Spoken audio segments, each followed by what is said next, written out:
todos. En este video vamos a hablar de una unidad que trata sobre las secreciones digestivas. Tendría que ser como un complemento a un video anterior donde estuve hablando acerca de las funciones del sistema digestivo. Y básicamente vamos a hablar de todos los líquidos que se producen dentro del tubo digestivo y también en las glándulas anexas. Gracias nuevamente por acompañarme en este video y espero que puedan aprender gracias a este video. Bueno, en primer lugar tenemos aquí las glándulas salivales. Las principales glándulas salivales, obviamente son tres. En el primer lugar tenemos la glándula parótida, la glándula más grande de las tres glándulas salivales que vemos aquí. El conducto de Stenum es el conducto que drena la secreción líquida de la saliva. Tenemos la glándula sublingual que vemos aquí debajo de la lengua. Y tenemos la tercera glándula, que es la glándula submaxilar o submandibular.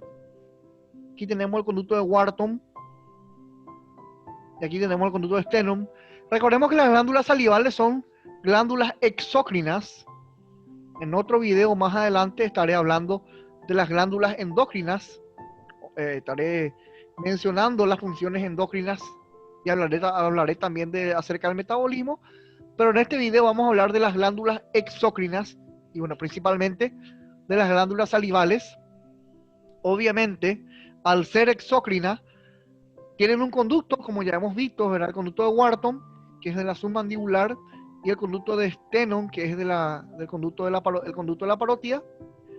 El conducto, la glándula sublingual tiene varios conductitos, no tienen un nombre definido. Y básicamente son conductos que secretan, en este caso la saliva, al exterior de la glándula. No secretan nada en la sangre, por eso que son exócrinas, no son endócrinas. Y bueno, el líquido que secretan es la saliva. Obviamente están regulados, las tres glándulas están reguladas por acción del sistema parasimpático y simpático. El parasimpático es el que estimula la secreción salival. Y el simpático es el que inhibe la secreción salival. Vemos la glándula parótida que está ubicada en la celda parotidia por delante del pabellón auricular. Obviamente vemos la sublingual debajo de la lengua, del frenillo lingual y ubicada en relación a la mandíbula también y asociada a los músculos que forman el piso de la boca. Y vemos la submandibular básicamente también adosada sobre el piso de la boca y sobre el hueso mandibular en relación con grandes vasos, ¿verdad? Como vemos aquí, el tronco tirolingofaringofacial, ¿verdad? En la vena yugular interna, vasos importantes, ¿verdad? La arteria lingual y nervios muy importantes también que son ramas del quinto par craneal, el trigémino, ¿verdad? Generalmente se puede producir por día más de 1 litro. Esto puede variar entre personas, pero el promedio es de 1 litro a 1,5 litros por persona al día. Hay personas que pueden producir un poco más, hay personas que producen un poco menos, ¿verdad? Generalmente hay personas que tienen menos saliva por las condiciones de hidratación también y obviamente esto puede disminuir su producción en ciertas enfermedades como el síndrome de Sjögren y otras enfermedades que producen sequedad de piel y mucosas. ¿Qué es la saliva? La saliva es un líquido transparente, translúcido, que está principalmente compuesto por agua. El agua es el componente principal y más abundante de la saliva, aunque tampoco no podemos dejar de mencionar que está también compuesto por minerales, por sales minerales, algunas proteínas también, que vamos a hablar enseguida de ellas, el bicarbonato por supuesto, ¿verdad? Y durante todo el día se secreta saliva, por la noche también, obviamente, ¿verdad? Y generalmente por la noche es estimulada por el sistema parasimpático. Obviamente que la saliva responde a unos estímulos como por ejemplo el olor de los alimentos y también por supuesto la visión, ¿verdad? Cuando vemos un alimento, ¿verdad? Generalmente se nos hace agua a la boca, se dice vulgarmente, Entonces, evidentemente, se secreta mayor cantidad de saliva cuando tenemos algún estímulo visual que nos produce hambre, ¿verdad? O bien cuando pasamos cerca de una panadería o de algún local que tenga un olor agradable, obviamente también eso estimula la secreción de saliva por estas glándulas salivales en respuesta a los estímulos sensoriales. Bueno, como ya hemos dicho, la mayor parte de la saliva corresponde al agua, que corresponde al 95% de la composición, pero el resto del 5% está dividido en iones, sobre todo el cloruro. Hay también sodio, potasio, calcio también tenemos dentro de la saliva. Tenemos secreciones mucosas, ¿verdad? Que es lo que lubrica básicamente la saliva. También tenemos una enzima antibacteriana llamada lisozima, que es la que nos permite tener una función antimicrobiana en la saliva, en la boca sobre todo, ¿verdad? Entonces, por eso es que nosotros nos enfermamos muchas veces, ¿verdad? Porque la boca es el lugar donde más hay bacterias en todo el cuerpo. Bacterias que son, por supuesto, oportunistas, que forman parte de la flora bacteriana normal, ¿verdad? Pero aún así tenemos un sistema de defensa llamado lisozima que está presente en la saliva y que justamente nos genera defensa, ¿verdad? También, como parte de la defensa, tenemos unas inmunoglobulinas, sobre todo las inmunoglobulinas A, que es un anticuerpo que también nos permite tener inmunidad, defensa en la saliva. La esteaterina, ¿verdad? Que básicamente nos ayuda a digerir los alimentos, igual también que la tialina, que es una enzima, ¿verdad? En forma de amilasa, que básicamente se encarga de hacer la primera digestión. El primer lugar donde se digieren los alimentos, como hemos dicho en otro video anterior, es la boca, ¿verdad? Si bien la digestión principal y máxima se realiza en el estómago, la primera digestión ocurre en la cavidad bucal por acción de la saliva, por acción de esta enzima llamada amilasa, que es una tialina, y básicamente consiste en transformar el alimento ingerido en bolo alimentario. No podemos dejar de mencionar también la presencia del bicarbonato, que básicamente es lo que permite que la saliva tenga un pH neutro hasta inclusive alcalino, ¿verdad? La saliva no va a tener pH ácido, siempre va a tener un pH cercano a 7 o por encima de 7, ¿verdad? Puede ser neutro o puede ser alcalino, eso es debido a justamente la presencia de bicarbonato.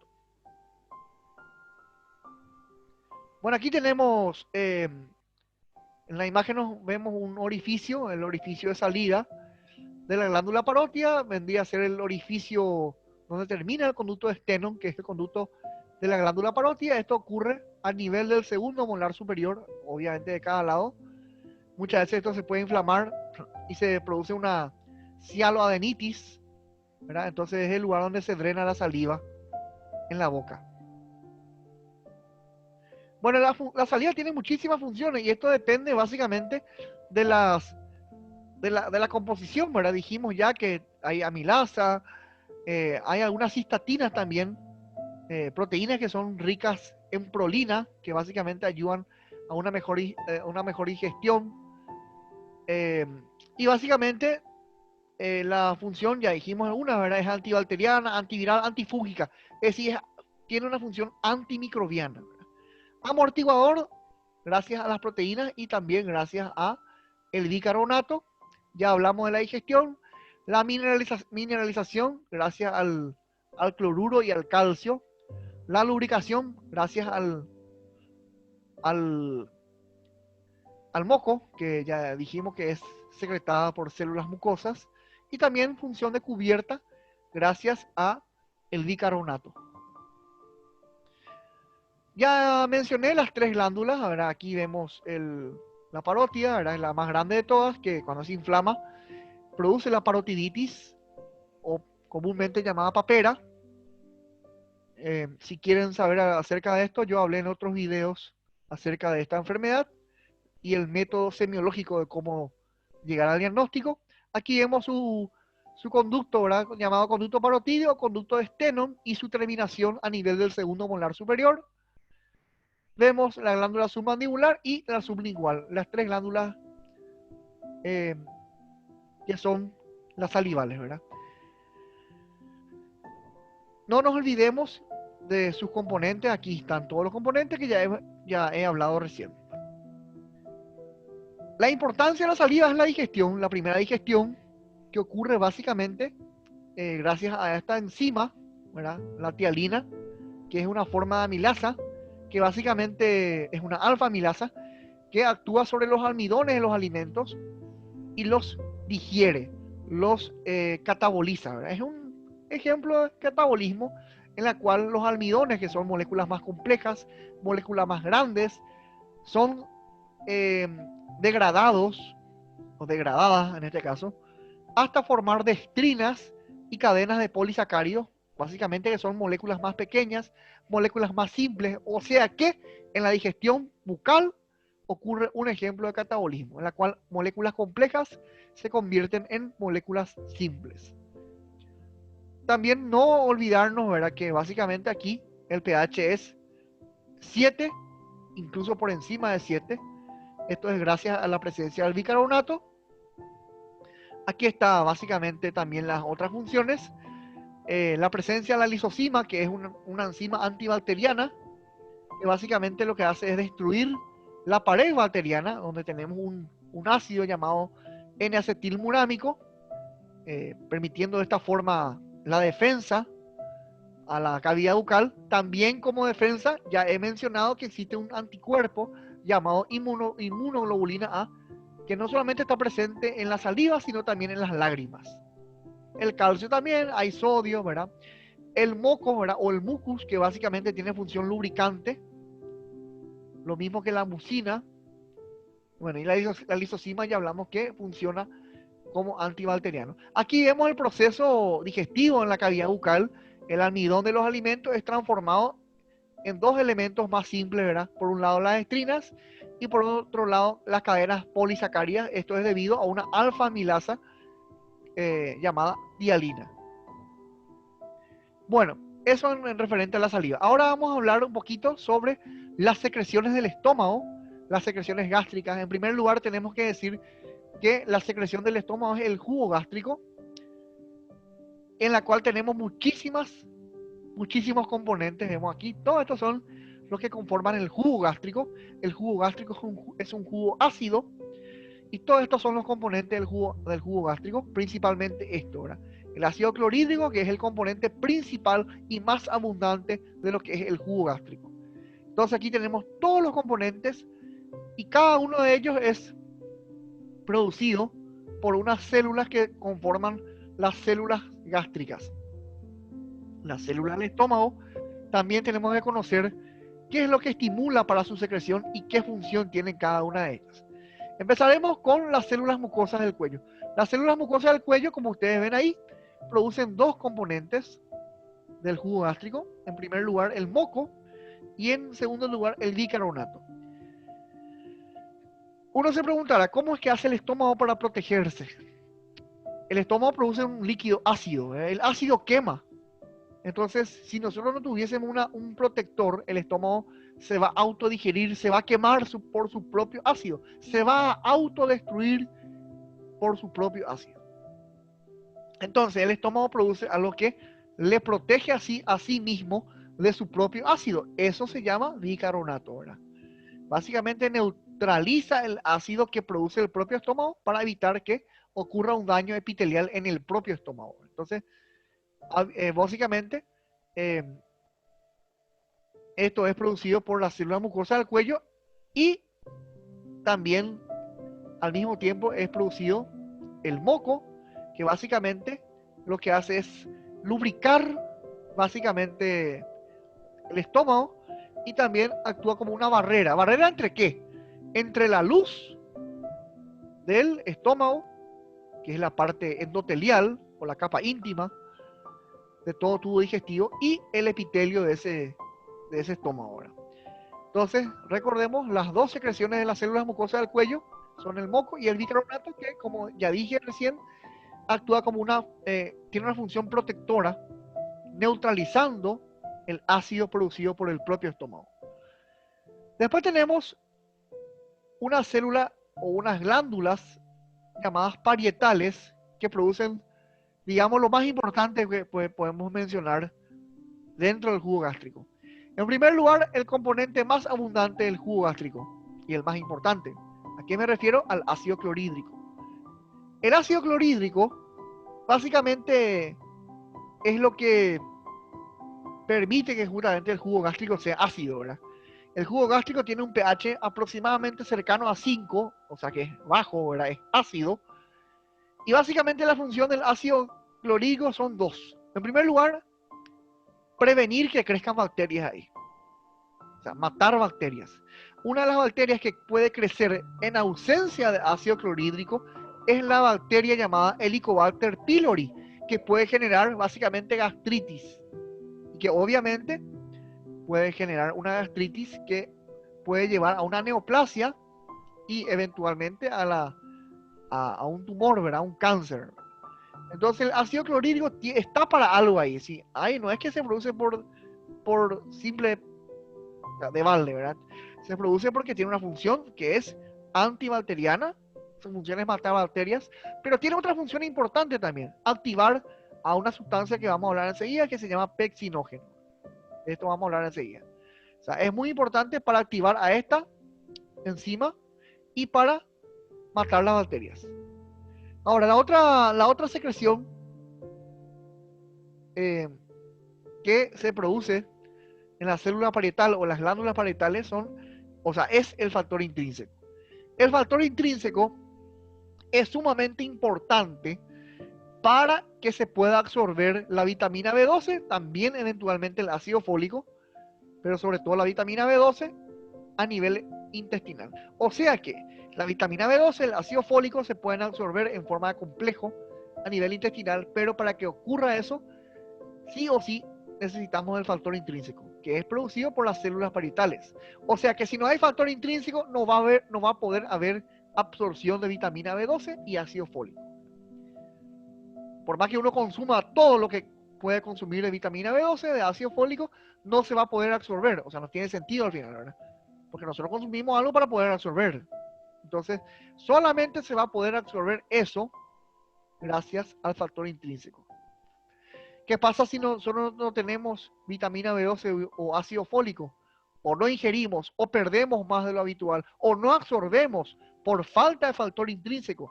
Se produce una anemia llamada anemia macrocítica o anemia megaloblástica, ¿verdad? Entonces eso genera una patología. Por eso es importante la producción de este factor intrínseco por las células parietales. Tenemos unas células llamadas enterocromafines, ¿verdad? Que producen un componente llamado histamina. La histamina básicamente lo que hace es estimular la secreción gástrica, estimular la secreción de ácido clorhídrico. Es un estimulador de esto. Por eso que aquí vemos que es un estímulo para que se pueda producir esto, ¿verdad? O sea, gracias a la histamina podemos producir ácido clorhídrico. ¿Qué hace la histamina? La histamina se va y le estimula a las células parietales para que se pueda generar mayor secreción de ácido clorhídrico. Eso es lo que dice aquí, estimula la secreción gástrica. Y también lo mismo va a ocurrir con las células G. Las células G tienen la misma función que las células enterocromafines. ¿Por qué? Porque si liberan algo que se llama gastrina, que va a estimular también a las células parietales para producir el ácido clorhídrico. Estimula la secreción gástrica.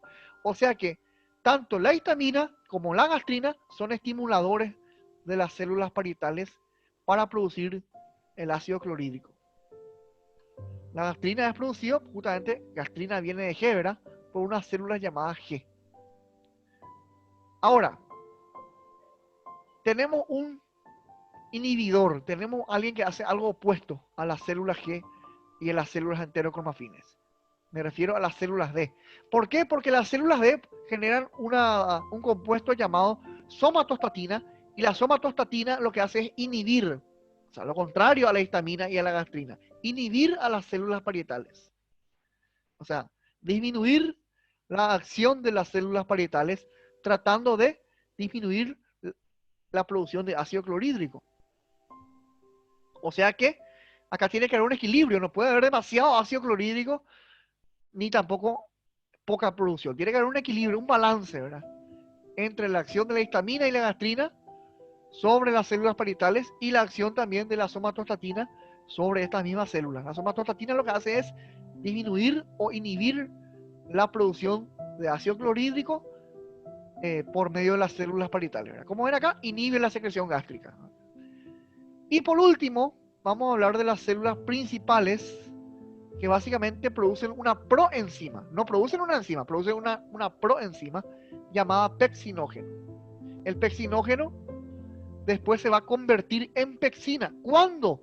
Cuando se libere el ácido clorhídrico. ¿Qué dijimos? El ácido clorhídrico activa la pexina. O sea que lo que hace el ácido clorhídrico, además de matar las bacterias, es convertir el pexinógeno en pexina. El pexinógeno es una proenzima, es un precursor. O sea, está antes de la pexina. Entonces, el pexinógeno se va a convertir en pexina en acción o por medio de el ácido clorhídrico o en contacto con el ácido clorhídrico. Cuando se convierta en pexina, la pexina lo que va a hacer es digerir justamente las proteínas que han llegado al estómago. Entonces aquí hemos hablado de cada una de las células del estómago, qué secretan y qué función tienen también cada una de ellas. Como ya hemos dicho, el jugo gástrico tiene bastante cantidad de agua, pero principalmente ácido clorhídrico, tiene algunas enzimas también, pexina, renina, lipasa, ¿verdad? Gelatinasa, que son básicamente lubricadores o lubricantes del estómago. También, por supuesto, ya hablamos del moco. Hay también, por supuesto, electrolitos, o sea, minerales como el sodio, el potasio, el magnesio, el manganeso, el cloro, el hidrógeno, el fosfato, el sulfato y también el bicarbonato que ya hemos hablado ahora. Y por supuesto, el factor intrínseco que también es producido por las células parietales como algo muy importante para poder absorber tanto ácido fólico como también la vitamina B12. Aquí vemos una imagen en la cual vemos el estómago. El estómago es un órgano que tiene pliegues. No es un órgano liso, ¿eh? Es un órgano hueco, es un tubo hueco, una víscera hueca, que tiene unos pliegues, y está bien que tenga esos pliegues. Lo que estaría mal es que el estómago sea liso, que no sea rugoso, que no tenga pliegues, ¿verdad? El estómago tiene que tener pliegues porque en esos pliegues es donde se encuentran estas glándulas, o sea, esas células que hemos visto recién, ¿verdad? Que producen cada una de ellas. Acá, por ejemplo, nos muestra la imagen, las células parietales que están hacia arriba, las principales están más hacia abajo de los pliegues. Estos son unos pliegues, unas rugosidades, unas invaginaciones de la luz del estómago, en la cual encontramos las células parietales principales, ¿verdad? Las células mucosas, como vemos aquí, las endócrinas, por ejemplo, las células G, las células D, que van a producir y van a liberar su contenido en la luz. Esto que vemos rosado es la luz y luego va a liberarse a nivel central del estómago. Generalmente vamos a dividir en dos tipos a todas las glándulas gástricas. Tenemos las oxínticas o las glándulas del cuerpo. Recordemos que por anatomía el estómago se divide en cardias, cuerpo y antropíloro. Ahí tenemos en el cuerpo, tenemos las glándulas oxínticas y ahí encontramos principalmente las más importantes de todas, que son las parietales, que son las más abundantes, las principales y las endócrinas, que también van a encontrarse hacia el antropíloro. Las glándulas mucosas se encuentran en todas partes, se encuentran hacia el cuerpo, es decir, forman parte de las glándulas oxínticas, pero también se encuentran en el antropíloro, como vemos ahí. Las células G se ubican más bien hacia el antropíloro, ¿verdad? Las que producen gastrina, y también las otras glándulas endócrinas, como por ejemplo las células D, las células S, también se encuentran en el antropíloro.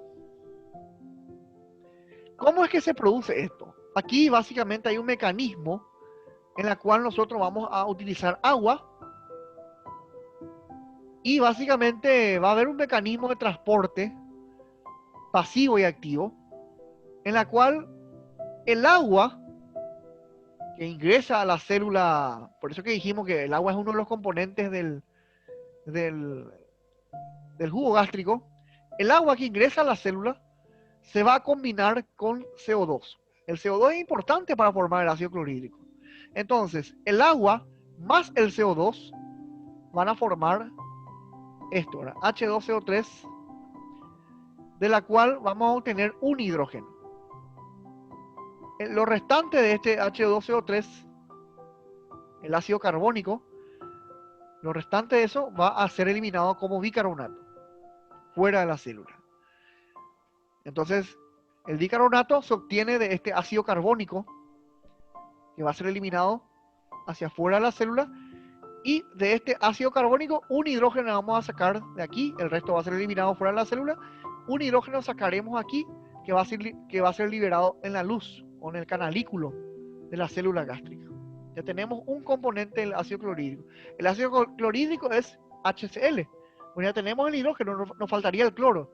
Y el cloro sencillamente es introducido y transportado por medio de un transporte activo. Sabemos que obviamente al hablar de transporte activo vamos a tener liberación de energía de ATP. Es liberado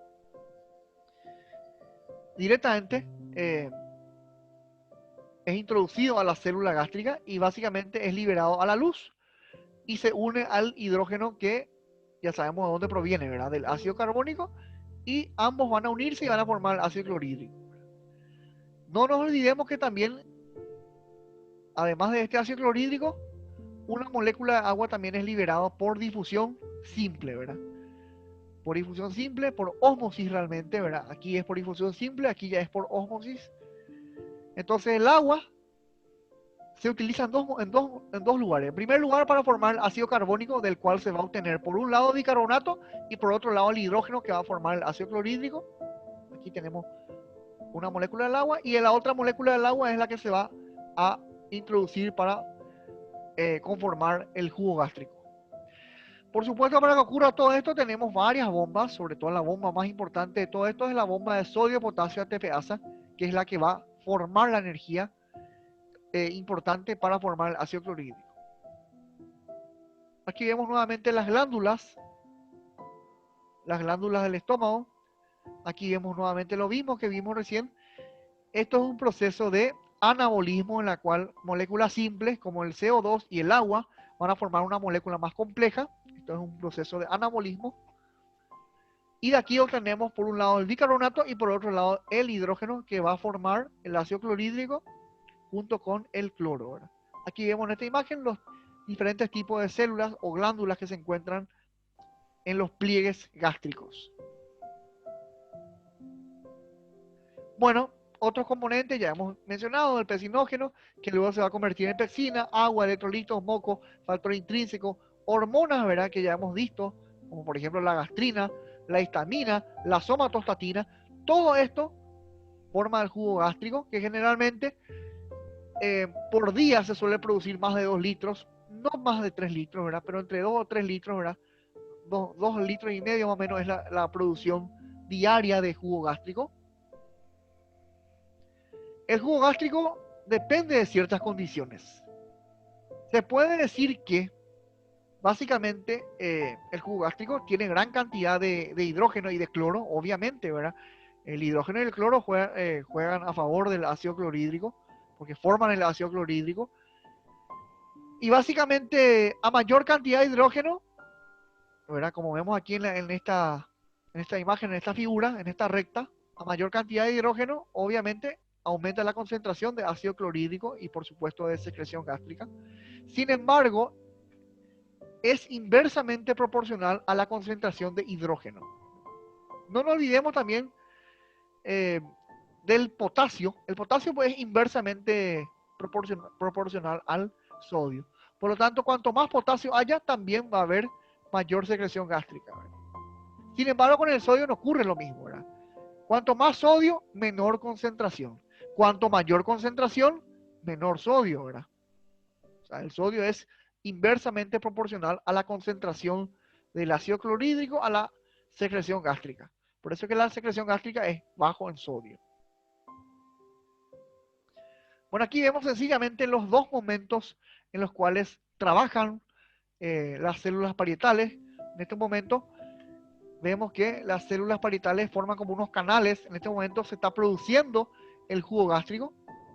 Está activa la célula parietal porque forman como unos canales. Aquí estos canales están cerrados, ¿ven?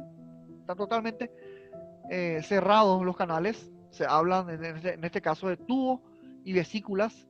Eso significa que la célula parietal no está activa, que está inactiva. Bueno, aquí es lo mismo que ya vimos hace rato, ¿verdad?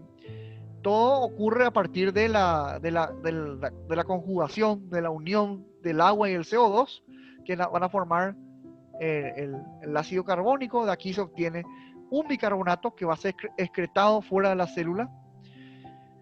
Y de aquí se obtiene el otro hidrógeno que va a formar el ácido clorhídrico. Algo muy importante que no hemos mencionado, que ahora lo vamos a mencionar, que aquí se produce un transporte activo de tipo antiporte. Recordemos, en otra unidad, en otro video, yo he hablado de los tipos de transporte activo, el uniporte, el cotransporte o sinporte y el antiporte o contratransporte, ¿verdad? Aquí vemos un antiporte, es decir, en la cual existe un transporte activo en la cual una molécula es excretada y otra es introducida a la célula, direcciones contrarias o opuestas, ¿verdad? Y gracias a esta salida de bicarbonato es lo que se permite introducir al cloro, que finalmente va a formar el ácido clorhídrico. Este hidrógeno obviamente sale de la célula para formar el ácido clorhídrico, pero ¿gracias a qué? Gracias a que se produce un transporte activo debido a una bomba llamada hidrógeno potasio ATPasa, que básicamente permite salir al hidrógeno fuera de la célula, pero no sin antes meter un ion de potasio. O sea que el hidrógeno puede salir de la célula solamente si ingresa potasio. Si no hay potasio disponible, no va a poder salir el hidrógeno. Por eso que hablamos hace rato que cuanto más potasio, más secreción. Cuanto menos potasio, menos secreción. El potasio era directamente proporcional básicamente a la secreción gástrica. Necesitamos potasio para que se pueda producir ácido clorhídrico, porque el potasio lo que va a hacer es que este hidrógeno, que lo tuvimos de aquí, pueda salir fuera de la célula, a la luz del estómago ahora, y unirse con el cloro, que ya explicamos de dónde viene, para que se pueda formar el ácido clorhídrico. Para obtener esto, como vemos varios transportes activos, necesitamos básicamente de esta bomba, ¿verdad? La bomba de sodio, potasio, ATPasa, que es la que genera la energía para que se pueda obtener todo este tipo de secreción.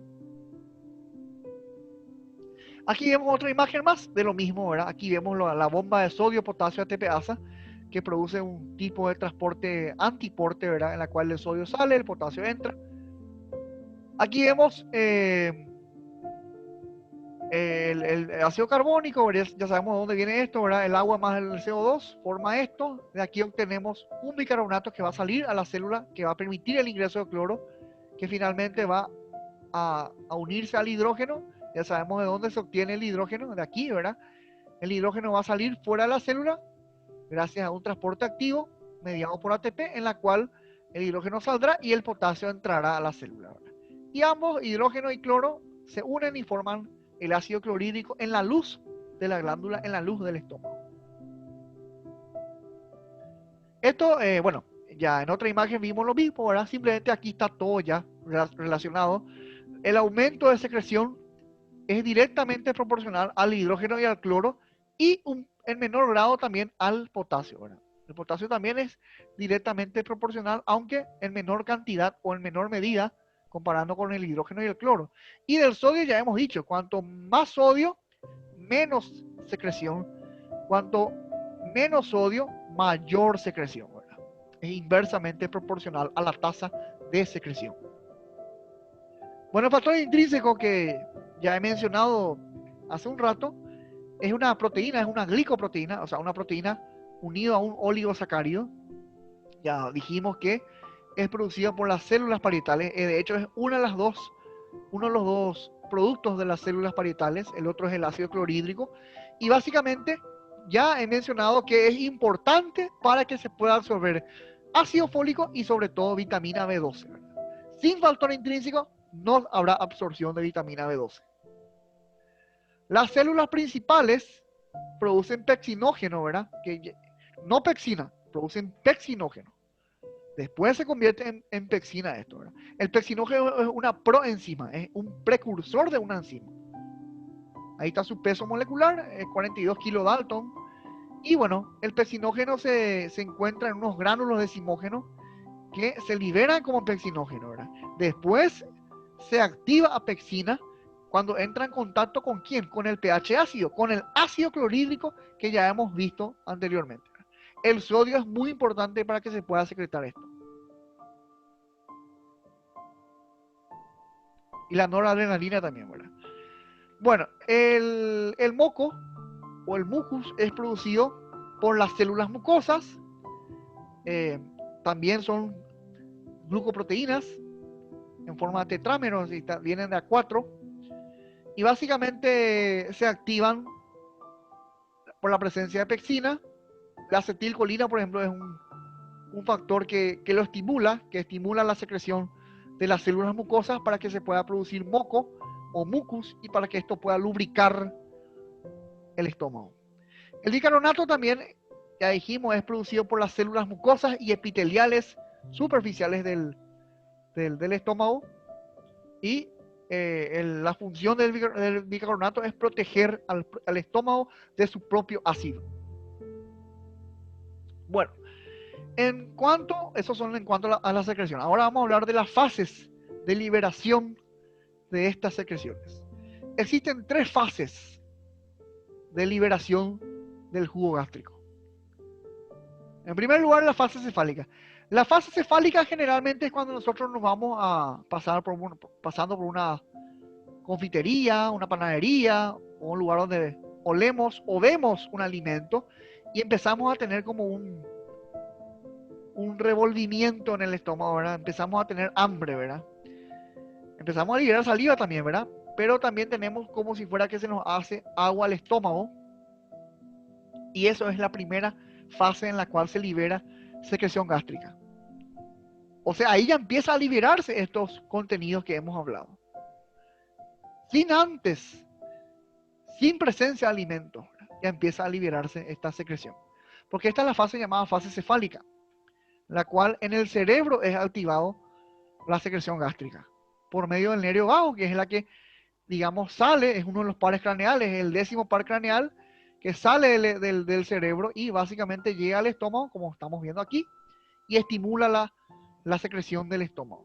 Sin tragar alimento, sin presencia de alimento, nosotros ya podemos empezar a producir jugo gástrico y es generalmente cuando tenemos hambre. Esta es la fase 1, fase cefálica. Luego viene la fase 2, la fase gástrica, que ya es cuando ya está la presencia del alimento. Esto corresponde a la mayor parte de la secreción, ¿verdad? El momento en el cual más empieza a producir este jugo gástrico. Y bueno, en ese caso sí ya se activa en presencia de alimento. Aquí vemos el bolo alimentario, que se va a transformar en quimo y en la cual se van a empezar a producir todas estas secreciones que ya dijimos, que conforman el jugo gástrico, el moco, el pexinógeno, el ácido clorhídrico, la gastrina. La gastrina, recordemos que está presente más bien en la parte antropilórica, o sea, en este lugar. Aquí tenemos el cardias, aquí tenemos el cuerpo, las células oxínticas y las células antropilóricas o las glándulas antropilóricas que están en este lugar. Y la tercera fase es la fase intestinal, en la cual se produce el vaciamiento gástrico. El quimo, que ya se formó, aquí ya no tenemos bolo alimentario, tenemos quimo. El quimo que se formó en el estómago va a ser vaciado al intestino delgado, a la primera porción del intestino delgado, que es el duodeno. Se abre este esfínter llamado píloro, digo bien, y el quimo del estómago empieza a pasar al intestino delgado, al duodeno. Cuando estas partículas, digamos, tienen un tamaño de 0,5 o 0,1 generalmente milímetros, ¿verdad? Mientras no tenga este tamaño tan pequeño, no se abre esto, no se vacía el estómago. Cuando obtienen un tamaño de 0,1 milímetro, ahí recién, digamos, el quimo, ¿verdad? lo que ya se digirió en el estómago pasa al duodeno.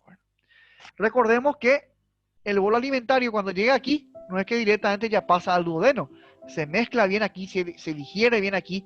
El primer movimiento es el movimiento de antepulsión, o sea, el bolo alimentario llega ya hasta aquí y luego vuelve hacia atrás. El segundo movimiento es el movimiento de retropulsión. Tenemos dos movimientos en el estómago, el de antepulsión y el de retropulsión, y sucesivos movimientos, antepulsión, retropulsión, retropulsión, ¿verdad? Hasta que se mezcle todo bien esto, hasta que se machuque bien, vamos a decir así en forma sencilla, ¿verdad? Y que tenga el tamaño de 0,1 milímetro, en el cual en ese momento se podrá abrir recién el píloro y producirse el vaciamiento al duodeno. Esta es la tercera fase, llamada fase intestinal, y básicamente corresponde al 10% de la secreción gástrica. En este momento se va a empezar a producir algunas sustancias en el intestino llamadas secretina, ¿verdad? Que se estimula básicamente por la presencia del quimo. O sea, cuando el alimento pasa, en este caso el quimo, pasa al estómago, el intestino empieza a producir sustancias como la secretina y también como la colecistoquinina, que aquí vemos las iniciales.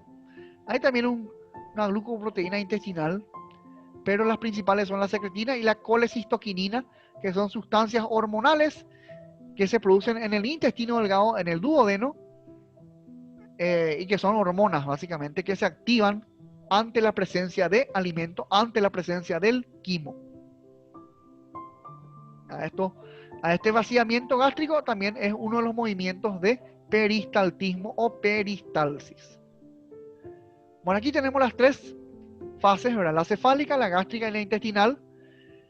Básicamente, cuando uno traga, o todavía no llegó el alimento al estómago, se produce la fase cefálica. Cuando llega el alimento, el bolo alimentario al estómago, se distiende el estómago y básicamente eso produce la secreción gástrica. Y luego cuando se produce ya al final de la digestión, el vaciamiento gástrico del estómago, se digieren las proteínas, ¿verdad? Se distiende el duodeno y eso corresponde a la fase intestinal.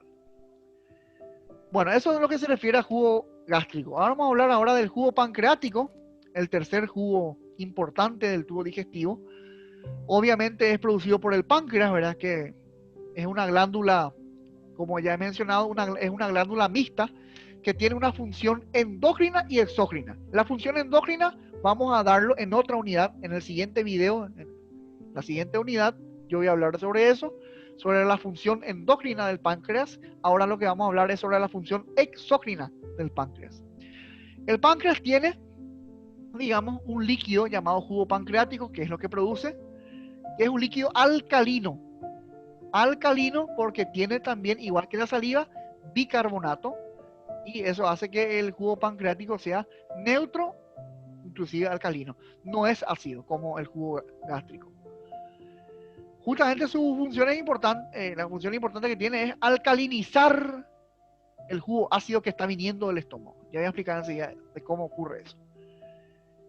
El jugo pancreático es secretado por los conductos del páncreas. El páncreas tiene un conducto principal llamado conducto de Wilson, o comúnmente llamado conducto pancreático principal, ¿verdad? Pero su nombre es conducto de Wilson, y tiene unos conductos secundarios que van, digamos, atravesando el conducto de Wilson, o que van desembocando en el conducto de Wilson, llamados conductos de Santorini. Estos conductos, llámese de Wilson o de Santorini, liberan el jugo pancreático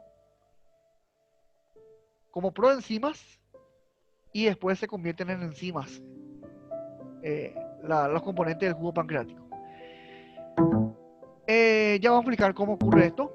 Lo importante que hay que saber es que se produce más de 2 litros diarios de jugo pancreático. El jugo pancreático es similar a la saliva, es un líquido claro, incoloro, que dijimos que tiene gran cantidad de bicarbonato, tiene también bastante cantidad de proteínas, más o menos entre 6 a 20 gramos de proteínas, y la función es balancear esa acidez que viene del estómago. Porque recordemos que el estómago vacía al duodeno el jugo, o sea, el quimo, ¿qué es lo que es el quimo? El quimo es la mezcla del bolo alimentario con el jugo gástrico. Esa mezcla del bolo alimentario con el jugo gástrico que forma el quimo pasa al duodeno. En el duodeno justamente también se libera el jugo pancreático. O sea que el duodeno recibe dos tipos de jugo. El gástrico, que es ácido, y el pancreático, que es alcalino. ¿Para qué? Para balancear. Para que no sea ni muy ácido ni muy alcalino. Para que haya un equilibrio hidroelectrolítico. Para que haya un equilibrio ácido básico en el duodeno. De manera que no sea ni muy ácido ni muy alcalino. También el jugo pancreático es importante para la digestión de los alimentos, sobre todo las proteínas. Bueno, la mayoría de estos son enzimas, pero existen algunas proenzimas, que son proteínas, que luego se van a activar o se van a transformar a enzimas. O sea, muchas secreciones del páncreas son producidas como proenzimas, o sea, precursores de las enzimas, y cuando llegan a la luz, cuando llegan a secretarse en la luz del conducto de Wilson o el conducto de Santorini, ahí se activan a enzimas, ahí se convierten a enzimas. Las proenzimas son inactivas que luego se activan a enzimas digestivas. Algunas enzimas tenemos ahí, ¿verdad? Amilasa, lipasa, vamos a hablar enseguida de eso, las ribonucleasas también, ¿verdad? Y básicamente también se liberan factores que liberan, vale la redundancia, la colicistoquinina y el péptido intestinal, que son sustancias hormonales que son liberadas por el intestino delgado. O sea que el páncreas lo que hace es actuar sobre el intestino delgado para que se pueda producir tanto colecistoquinina o colecitocinina, que es lo mismo, también el péptido intestinal y también la secretina. Aquí vemos básicamente las secreciones del páncreas. Muchas sustancias son producidas directamente ya como enzimas, pero hay otras que en primer lugar son producidas como proenzimas y luego se transforman en enzimas. Generalmente el páncreas tiene un tipo de célula llamada zimógeno, en la cual tenemos unos gránulos, y en esos gránulos de zimógeno se producen unas proenzimas, unos precursores, ¿verdad? Que son inactivas, que son enzimas inactivas o proenzimas inactivas, que luego se van a activar en la luz, en el lumen, en la luz del duodeno, y ahí estas proenzimas van a pasar a llamarse, van a ser enzimas, ¿verdad? Sin embargo, hay otras enzimas que no pasan por este proceso, que directamente ya se liberan como enzimas. Por ejemplo, el colesterol esterasa, que básicamente se encarga de degradar el colesterol que está presente en el quimo. La lipasa, que degrada los triglicéridos. Y la alfa-amilasa, que degrada el almidón, ¿verdad? Esto hablamos hoy que también había en la saliva. También hay en el páncreas, que tiene la función de degradar el almidón presente en el quimo. Estos son enzimas directas, ¿verdad? Lo mismo ocurre con la ribonucleasa y la desoxirribonucleasa, que son enzimas que actúan con el ARN y el ADN, ¿verdad? Estas son enzimas directamente ya que son liberadas por el páncreas. Pero sin embargo, tenemos unas proenzimas que después se van a activar en enzimas. Y fíjense algo muy importante. Las proenzimas tienen unos sufijos y unos prefijos que justamente lo identifican como proenzimas. El sufijo nógeno y el prefijo pro. Esto hace que estos sean, digamos, reconocidos como proenzimas. El tricinógeno es una proenzima porque lleva el sufijo nógeno, y al convertirse en enzima, vamos a sacar el nógeno y va a quedar en trixina. Esta ya es la enzima activa. El quimotricinógeno se va a transformar se va a activar en quimotricina. Esta es la proenzima y esta es la enzima ya activada. También dijimos que tiene la palabra pro al comienzo de la palabra. Proelastasa, procarboxipeptidasa. Entonces la proelastasa, que es una proenzima, se va a transformar en elastasa, que es la enzima activa. Y la procarboxipeptidasa, le vamos a sacar el pro y va a quedar carboxipeptidasa, que ya es una enzima, ¿verdad? El único que no cumple esta regla es la fosfolipasa A, que no tiene así, no existe una profosfolipasa, tampoco existe una fosfolipasanógeno, ¿verdad? No sé, no existe esa palabra, ¿verdad? Entonces, tenemos una fosfolipasa A inactiva que luego va a pasar a llamarse fosfolipasa A, que es la parte activa ya, ¿verdad? Que actúa sobre los fosfolípidos presentes en el quimo, y todas estas enzimas, la trixina, la quimotrixina, la elastasa y la carboxipeptidasa, que fueron activadas en la luz del duodeno, actúan sobre las proteínas. Entonces aquí tenemos todas las enzimas presentes en el páncreas, algunas de ellas ya producidas directamente como enzimas y algunas de ellas producidas como proenzimas, que después van a ser transformadas o activadas en enzimas. El alimento o el bolo alimentario llega al estómago, aquí se digiere, se mezcla bien con el jugo gástrico y pasa al duodeno, se vacía el duodeno. Recordemos que esto es ácido. Y aquí viene la secreción del páncreas, que lo que hace es mezclarse con la secreción que viene del estómago, de manera que el duodeno recibe dos tipos de secreciones: la secreción gástrica, que es ácida, y la secreción pancreática, que es alcalina, producida por el jugo pancreático, que es liberado por el conducto de Wilson, que es esto, ¿verdad? El pancreático principal, y estos conductitos que van cruzando el conducto de Wilson son los conductos de Santorini. Algo muy importante, el duodeno también recibe a un conducto llamado colédoco, que es el conducto que viene desde la vesícula biliar y desde el hígado, que enseguida vamos a estudiar eso. O sea que el duodeno es un lugar donde se reúnen el colédoco, que viene desde la vesícula biliar y el hígado, el conducto de Wilson, que viene y termina ahí mismo también, trayendo el jugo pancreático.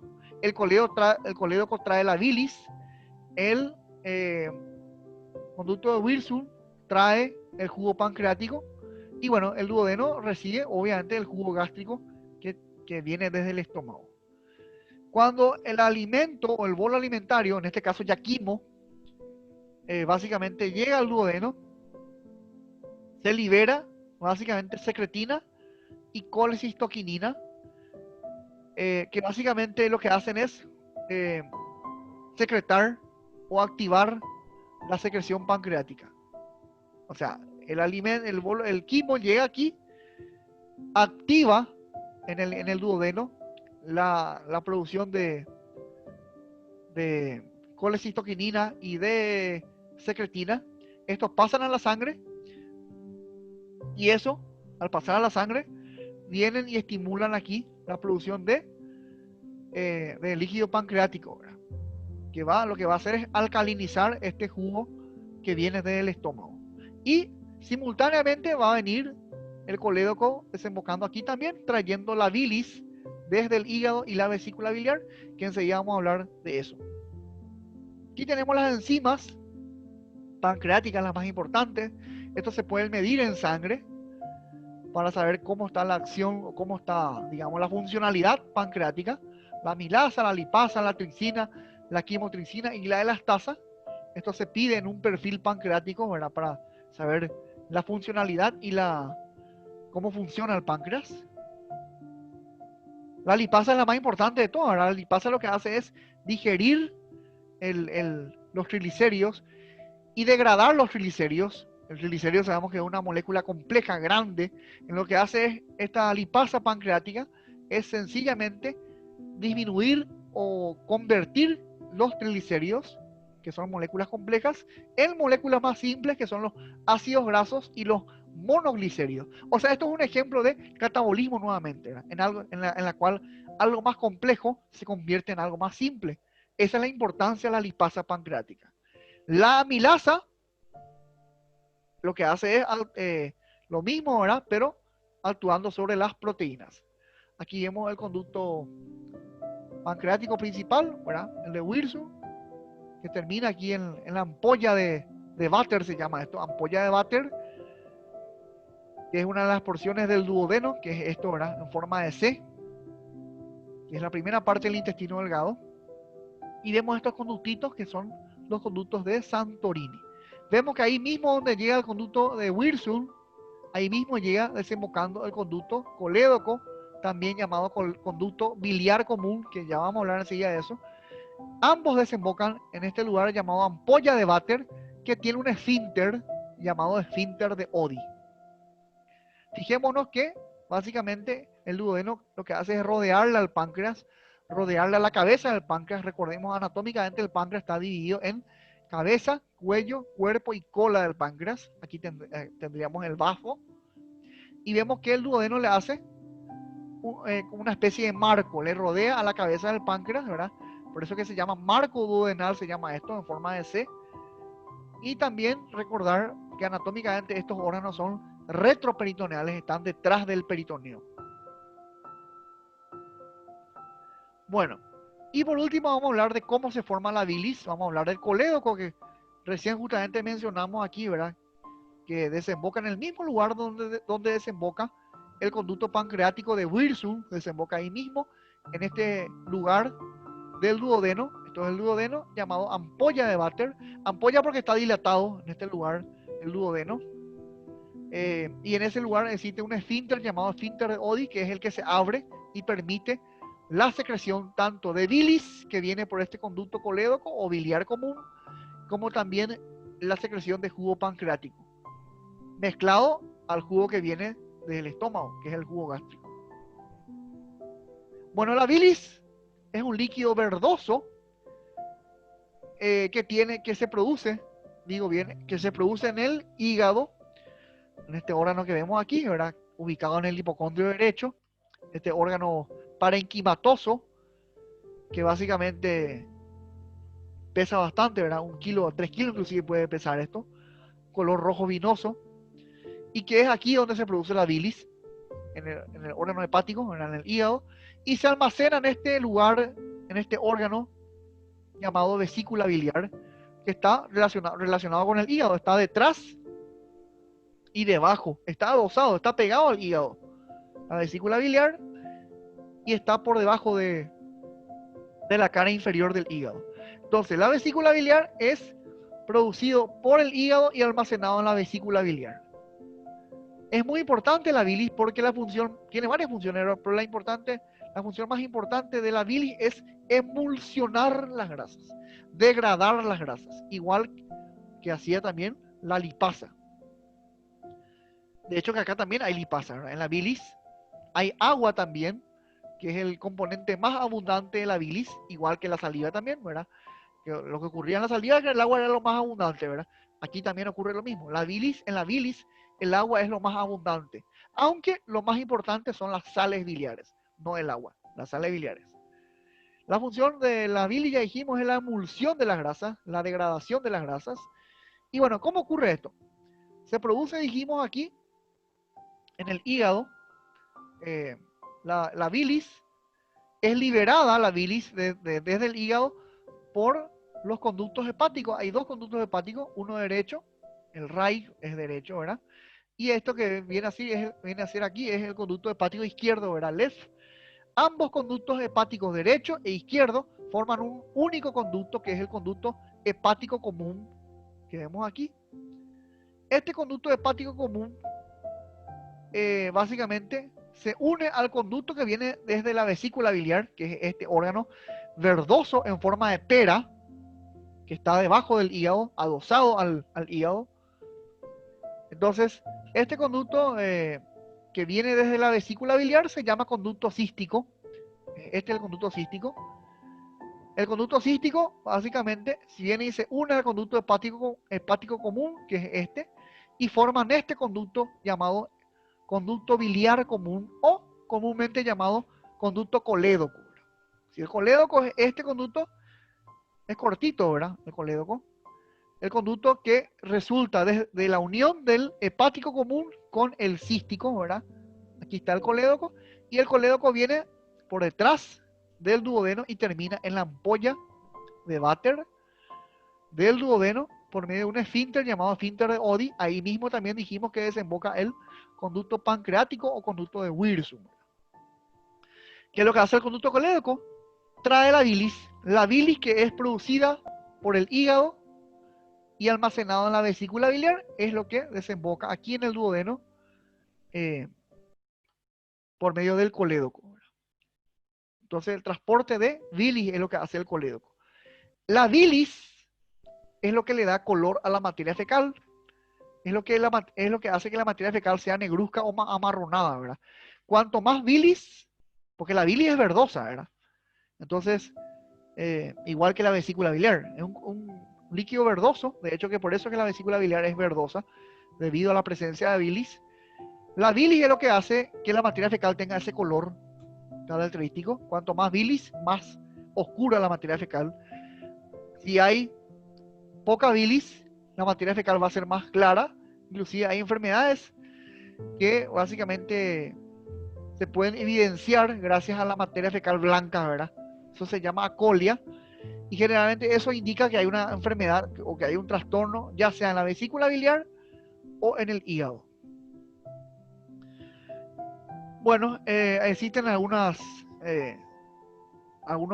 componentes como las sales biliares, el colesterol y los fosfolípidos que están también presentes en la vesícula biliar. Los narcóticos, ¿qué es lo que hacen? ¿Verdad? Lo que hacen es generar un espasmo en este esfínter de Oddi y básicamente lo que hacen es aumentar la presión en el conducto biliar común. La producción de bilis es directamente proporcional al contenido de grasas en los alimentos. O sea que cuanto más grasa hay en el quimo, ¿verdad? Presente en el quimo, mayor va a ser la producción de bilis. Cuanto más uno consume grasa en un alimento, ¿verdad? En la comida, mayor va a ser la producción de bilis. Más rápido se va a liberar bilis y por eso es que la ingesta copiosa de grasas en abundancia o en frecuencia produce una mayor cantidad de bilis y una mayor estación de esa bilis. Esto se puede estacionar más en esta vesícula biliar. Esto después se puede endurecer y formar lo que es el barro biliar en primer lugar, y luego se endurece más y forman los cálculos biliares, es decir, las piedras en la vesícula biliar. Por eso es importante, para prevenir las piedras, o sea, la litiasis biliar, tener una alimentación saludable y, bueno, no tan abundante en grasas. Y en otros alimentos más, también como el chocolate y otros alimentos llamados narcóticos. Y obviamente si uno se hace una cirugía de esto, obviamente también tiene que tener cuidado de la alimentación. El trayecto de la bilis, ya hemos dicho, ¿verdad? Se produce aquí. El sistema biliar es todo lo que mencionamos, ¿verdad? Formado por el cístico, por el conducto hepático común, el colédoco, ¿verdad? Que aquí vemos el esfínter de Oddi, desembocando en la ampolla de Vater, que es una parte del duodeno donde vemos una dilatación. Bueno, y aquí vemos el colédoco desembocando en ese mismo lugar, desemboca también el conducto pancreático o de Wirsum. Y lo que transporta el colédoco es la bilis, que es un líquido verdoso, que como dijimos es producido por el hígado y almacenado en la vesícula biliar, y lo que hace es la digestión, la degradación o emulsión de las grasas, haciendo que pueda ser absorbido con mayor facilidad las grasas, ¿verdad? Porque un triglicérido es difícil que se pueda absorber. Entonces lo que hace la bilis es descomponer ese triglicéridos en partículas más pequeñas. Lo mismo que hacía la lipasa. Aquí vemos todos los componentes de la bilis. Lo más abundante es el agua, pero también tenemos otros componentes como el cloro, el potasio, el sodio, el bicarbonato también. La bilis es un componente neutro o alcalino. Las sales biliares, que son las más importantes de todas. La bilirrubina, este es un componente muy importante que se puede medir en sangre y que también nos indican la funcionalidad hepática y biliar, ¿verdad? Son enzimas muy importantes que nos pueden orientar si cómo funciona nuestro sistema biliar, cómo funciona nuestro hígado y nuestra vesícula biliar. Y obviamente la lecitina, que es la que le ayuda a las sales biliares a poder emulsionar las grasas. Bueno, aquí vemos el trayecto de la bilis, aquí mismo donde desemboca la bilis, por medio del esfínter de Oddi, en este lugar llamado ampolla de Vater. Aquí mismo también desemboca el conducto de Wirsum, ¿verdad? Conducto pancreático. La función básicamente importante de esto es que se pueda realizar la digestión de las grasas, la emulsión de las grasas, que es sencillamente, como ya dije, la degradación o la transformación de grandes cantidades de grasa o de de enormes cantidades de triglicéridos en partículas pequeñas que van a ser mejor manejadas, mejor absorbidas por el intestino. Y lo que hacen estos son básicamente las sales biliares y la lecitina. Bueno, la lecitina es la que básicamente rompe estos glóbulos de grasa que son enormes, básicamente en moléculas más pequeñas que luego van a ser absorbidas por el intestino y ser transportadas al hígado, donde se van a metabolizar. En el hígado sabemos que es el lugar del metabolismo, ¿verdad? Para eso tiene que ser absorbido todo esto en el intestino y transportado por medio de la vena porta, por el sistema porta al hígado, donde es el lugar donde se va a metabolizar todo esto y básicamente lo que se metaboliza aquí se va a destinar a los lugares del cuerpo, ya sea las proteínas, los hidratos de carbono o las grasas mismas, ¿verdad? Ya sea formando parte del tejido, eliminándolo por materia fecal o ya sea acumulándolo en la sangre, ¿verdad? Por eso que la grasa muchas veces forma parte del tejido, ¿verdad? Formando tejido adiposo, ¿verdad? Gordura, comúnmente llamado, o bien puede ser excretado por la materia fecal. Existen medicamentos que lo que hacen es excretar mayor cantidad de grasa, los quemadores de grasa justamente son esos. O bien, si la grasa no es acumulada como gordura o no es excretada por medio de la materia fecal, entonces ocurre lo más nocivo, lo más perjudicial, que es la acumulación dentro de la sangre, dentro de las arterias, produciendo un ateroma, una placa de ateroma que obstruye la circulación y que eso básicamente desencadena una enfermedad llamada aterosclerosis. También quienes ayudan a esto, la lipasa, que dijimos ya que es producida por el páncreas. Entonces, las funciones del sistema biliar en conclusión es sencillamente drenar en ese duodeno todos los productos desechos del hígado. La bilirrubina, por ejemplo. Y básicamente liberar bilis. ¿Para qué? Para emulsionar, para degradar esas grasas que vienen desde el estómago.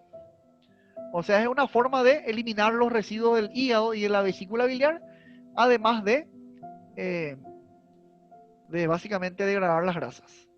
Obviamente esos residuos después van a pasar al intestino delgado, grueso, y se va a eliminar por medio de la materia fecal. Por eso que la materia fecal tiene bilis en su composición y también tiene un poco de bilirrubina, células muertas, bacterias y también agua, ¿verdad? Eso ya dijimos, ¿verdad? La bilis es lo que permite que las heces tengan ese color marrón oscuro.